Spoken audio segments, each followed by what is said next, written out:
తెలుగువారి పెళ్లి ఇలవైకుంఠమే మళ్ళీ సంప్రదాయమే సౌందర్యంగా సాగుతున్న పెళ్లి ఇది తెలుగువారి పెళ్లి.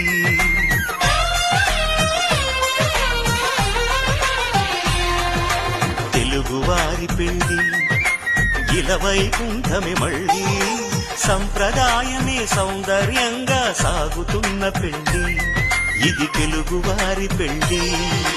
ఒకరికి ఒకరని అనుకుంటే అదే నిశ్చితార్థం, ఆ నిర్ణయానికి తలవంచడమే పెళ్లి అంతరార్థం.